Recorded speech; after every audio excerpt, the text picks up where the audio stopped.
The best road trip I ever remember taking also happened to be the worst road trip I ever remember taking. Two college buddies and I decided that we were going to go visit a third college buddy in Illinois. We're actually going to go attend his wedding. We decided we would make the 12-hour trip up to his wedding and then attend the wedding and then make the 12-hour trip right back home. And it was a lot of fun the first couple of hours in. We had our windows down, we were enjoying the music. But when we hit hour 16 or so on this 24-hour little adventure of ours, we were completely over it. All of our pre-existing issues with one another came to the surface. You remember how much you hate the noise that, the one guy makes when he drinks from his water bottle. We were just completely over it, and we were ready to be home. Now, this idea of life as kind of a road trip is an idea that's all over the place. You think about Dr. Seuss, who writes his little book, Oh, the Places You'll Go. One of my favorite novels is called The Road by a guy named Cormac McCarthy. You think about Jack Kerouac and Robert Frost, poets who used the metaphors of journeys.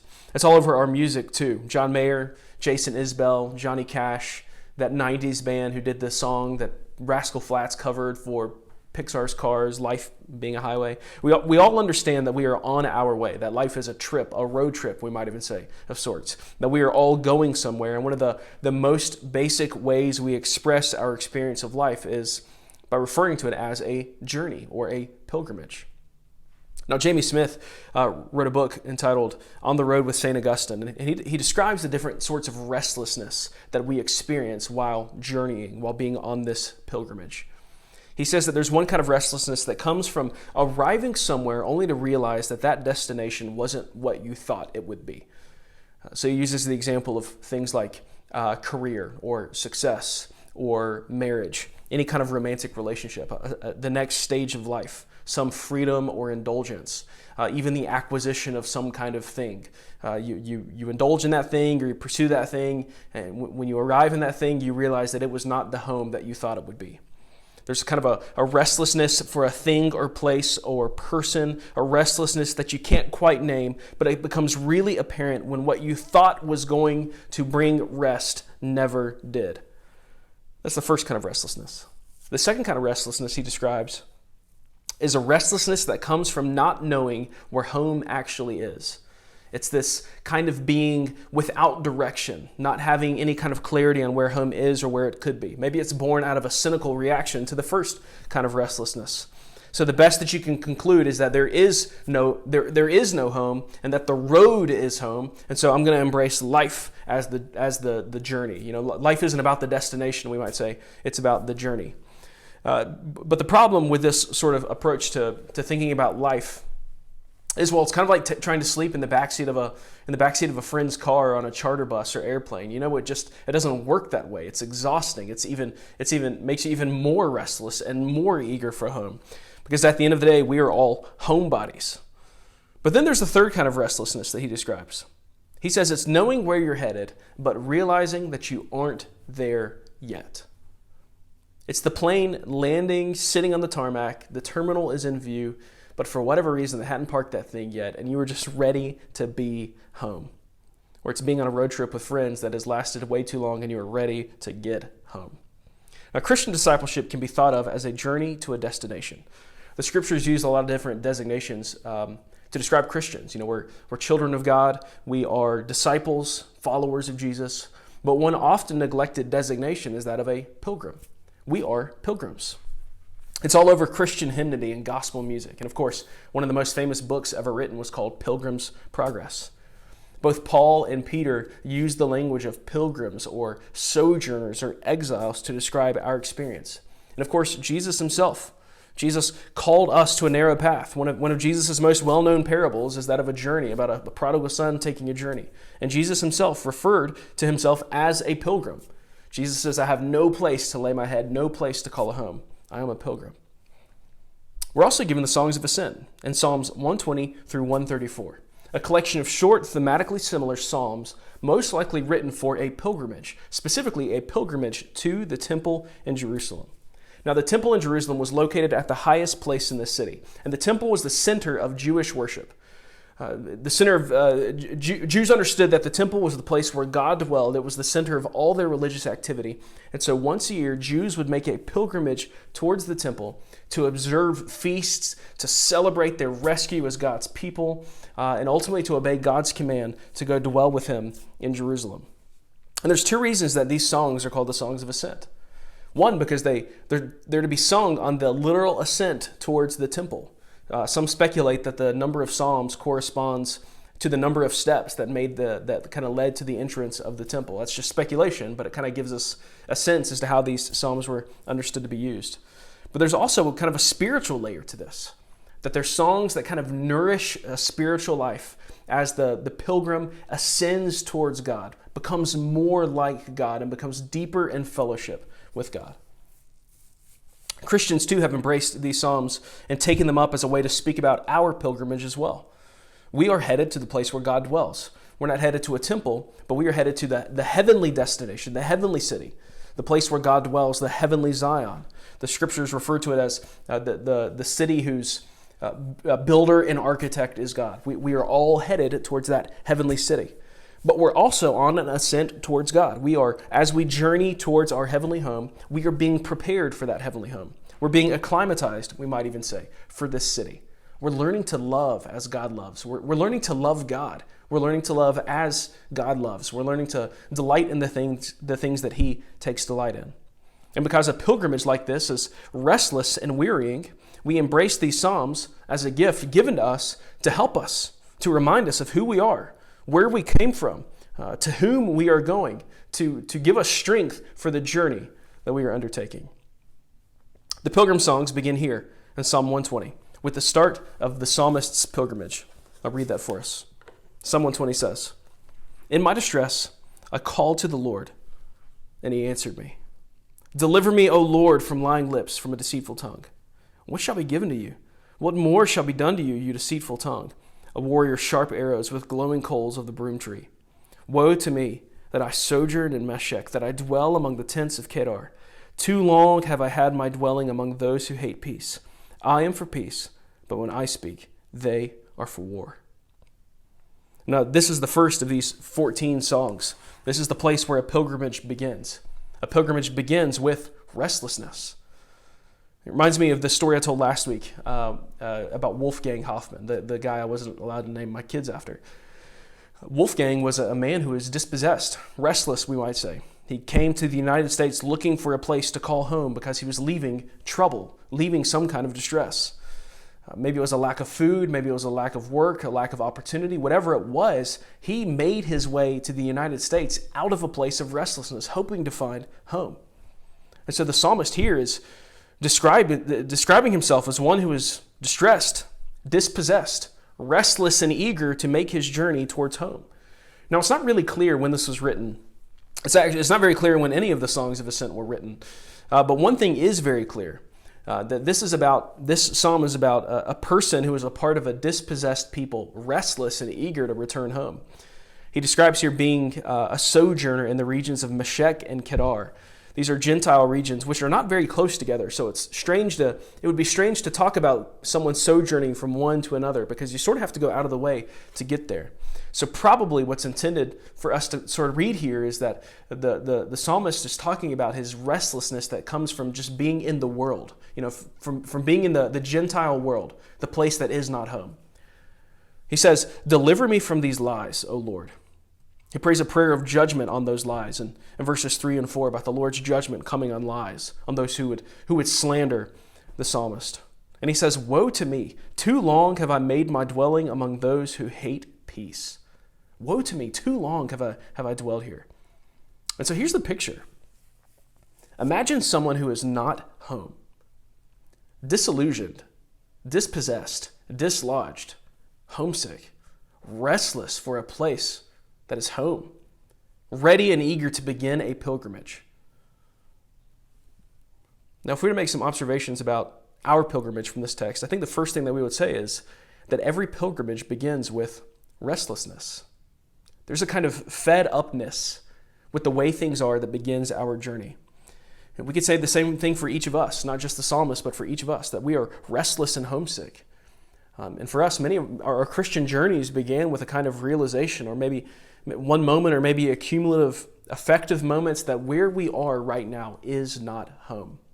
That I'm restless. I'm distressed. I'm not where I want to be. I live in the land of lies, either lies about me or lies directed at me. We think of the lies and deceit that the world offers to us, that we can find home here, that we can make our home here, that we can find some sort of rest for the soul in things like sex and beauty and fame, that we can find a home here in a person. Every pilgrimage begins with restlessness. It's a waking up and realizing this can't do for me what it's promising to do for me. The psalmist describes himself as one sojourning through the world, among those who hate peace. He's amidst a people who are antagonistic to him.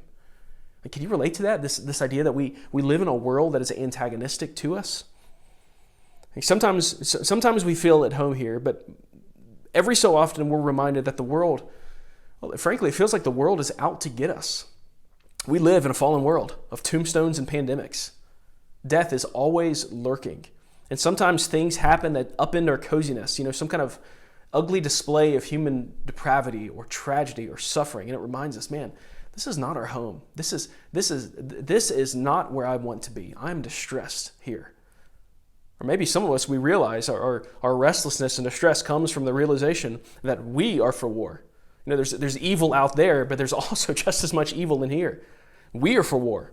We lie. We believe lies. We slander others. And it becomes clear to us that, well, we are the problem. And I've seen this all over social media in the last couple of weeks, and it's fun to joke about because it's so relatable. But man, it's right on. I've seen folks make jokes about the fact that everything has been removed from us.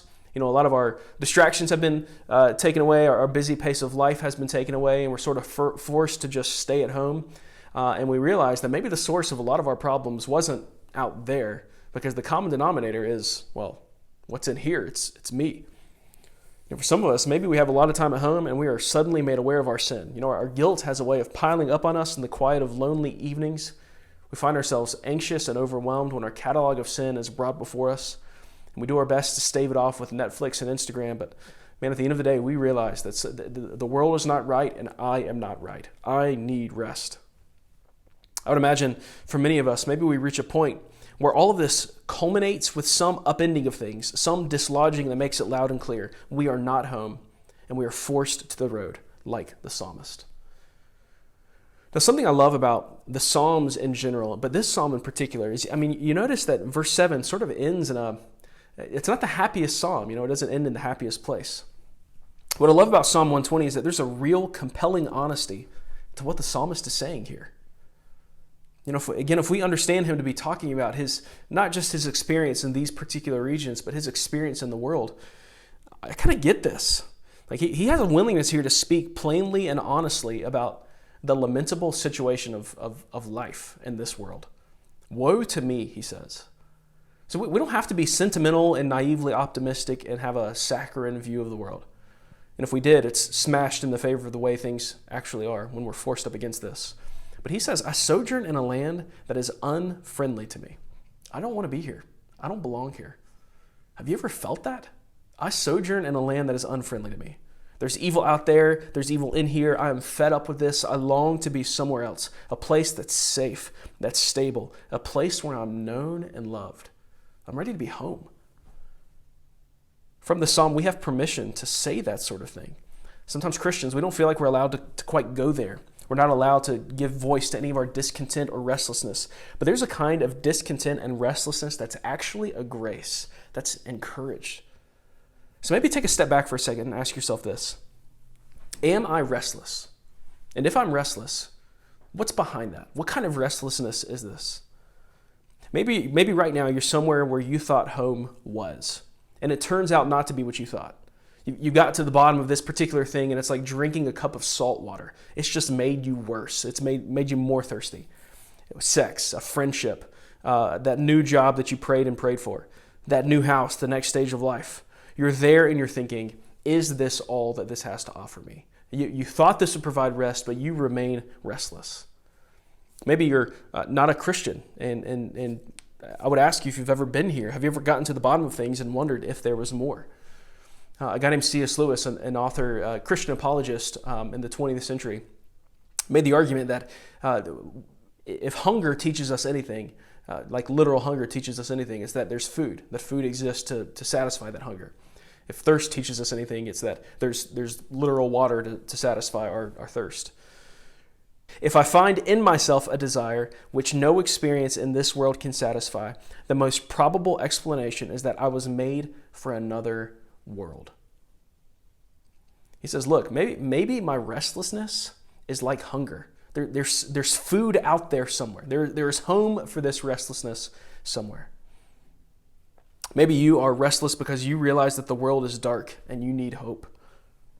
You need something to outshine the darkness. You've got a longing for goodness and truth and beauty, and it's like, yeah, we get glimpses of that every now and again here, but the world just seems so dark. It's like there's just a ceiling on things here.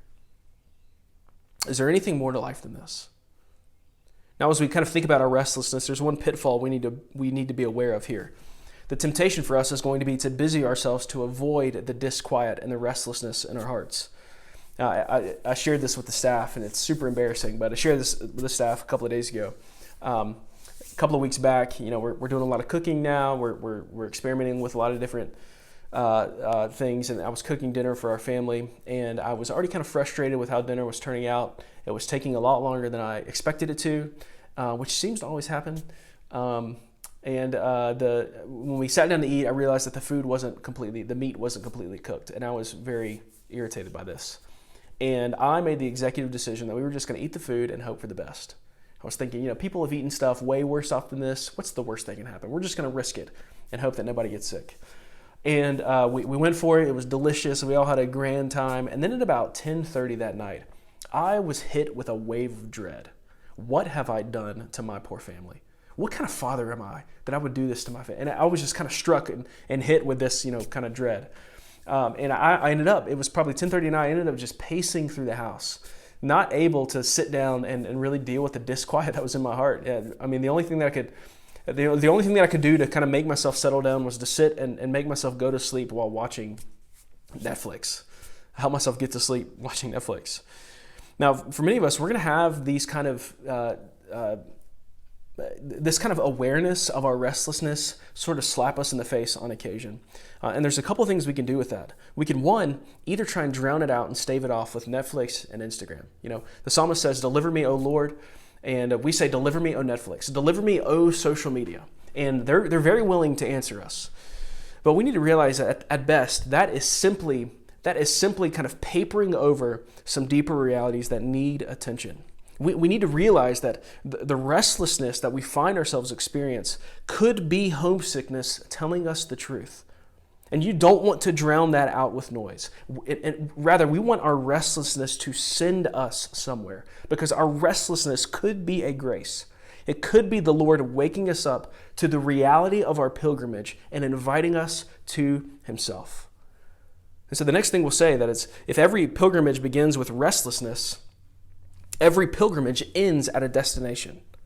Now, forgive me if that's like way too obvious and probably more obvious than is worth saying, but I do think it's worth stressing.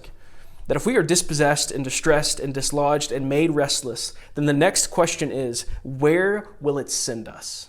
Where will we go with that?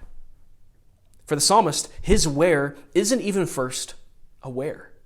It's a who. In verse 1, "In my distress I called to the Lord, and He answered me. Deliver me, O Lord, from lying lips, from a deceitful tongue." The psalmist recognizes that the answer to his feeling of being dispossessed is the Lord, to find home in God. As we think about deliverance, and you kind of survey what deliverance looks like in the Scriptures, deliverance isn't simply a removal from some kind of oppressor. You think about the kind of seminal story of the people of Israel, the Exodus. The Lord, in might and power, rescues the Israelites from the Egyptians. He punks Pharaoh. He rescues the Israelites. The Hebrews cross the Red Sea, and He brings the Red Sea down in judgment on Pharaoh's armies. And, He rescues the Hebrew people. There's very much kind of a delivering from oppressors that takes place in that story. But the best part about that story isn't that they've been delivered. It's that they've been delivered. It's not that they've been delivered from Egypt. The best part is that they've been delivered to God. God rescues them from Egypt and brings them to himself. And he says, you are now my people. I am your God and you are my people. The apple of my eye, my treasured people, my possession. 1 Peter 3:18 says that Christ suffered once for sins, the righteous for the unrighteous, that he might bring us to God. Christ suffered to bring us to God. So the question is, if you're restless, where will you go? What now? Or better yet, to whom will you go? The human heart has like a gravitational pull. Our restlessness sends us somewhere. Will it send us to marriage or romantic partner, to sex, to pleasures, to another person, to the next season of life, to a new career, to a pay raise? Or will all of those things simply lead to deeper restlessness? Could God be the answer to our deepest longings? Could he be what we long for, the hope that we were built longing for? St. Augustine, probably the most important theologian outside of the writers of the New Testament, has been described as a kind of ancient frat boy. He grew up in North Africa. He ventured into the big city where he experienced all sorts of pleasures, kind of like a prodigal son kind of story. He blows his life and inheritance on booze and women. He was very ambitious, a brilliant thinker. But he has this kind of wake-up moment where he realizes, none of this will do for me what it says it will do for me. I live in a land of lies. He ends up embracing the faith of his mother. He becomes a Christian, and he famously writes the Confessions, where he tells his story, outlines the adventures of this ancient frat boy. And in the Confessions, he writes this: "Because you have made us for yourself, our hearts are restless till they find their rest in thee." Our hearts are restless until they find rest in the one for whom they were made. Now, Augustine and our psalmists in the scriptures aren't saying that we're going to find rest fully now. That's not the point. We are on a journey towards rest in God eventually. But one thing that we can learn is that the rest we'll enjoy then is made available to us now. Are you restless? Where will it send you? Could God be what your heart and soul is longing for? Christian, what I'd say to you is it is good for you to be restless. It is good for you to have a holy discontent, a longing for home, a longing for God himself. Our restlessness has a destination. Our hunger has food. Our thirst has water. Our hearts have a home. And if we're not restless, that could actually be a sign that something isn't quite right within us. Are you building a home in this life? Are you at home in this life? Are you dwelling in the tents of Meshech and Kedar? Or are you a pilgrim, restless and eager to be home, to be at home with the one who is our home, God himself? What do your values look like? I mean, how do your priorities overlay with the priorities of the world? How do you spend your money? How do you spend your time? What about the pace of your life that you're living? What do you place your hopes in? What are your priorities and values? Are you living very much a part of this world, or are you living for a world that is to come? Are you living as a pilgrim? Sometimes we think we're being spiritual by not admitting what these Psalms teach us to admit, that we are fed up with the land of lies. Can we say, woe to me, like the psalmist, I am restless and I am ready to be home with the one for whom I was made? The hope that's held out for us is that there is indeed home for us. God himself is our home, and he displays that for us in Christ. All of Jesus' teaching, Jesus says, I didn't come for the sick, or I didn't come for the righteous, rather. I didn't come for the well. I came for the sick. I came for the sinner. I didn't come for the one who was at home. I didn't come for those who had all of their stuff together, their ducks in a row. I came for the restless because I want to offer God as the solution to their restlessness. Christian, what would it look like for you to really lean into that restlessness and look to find hope and rest in God? What would it look like for you to live for the next life?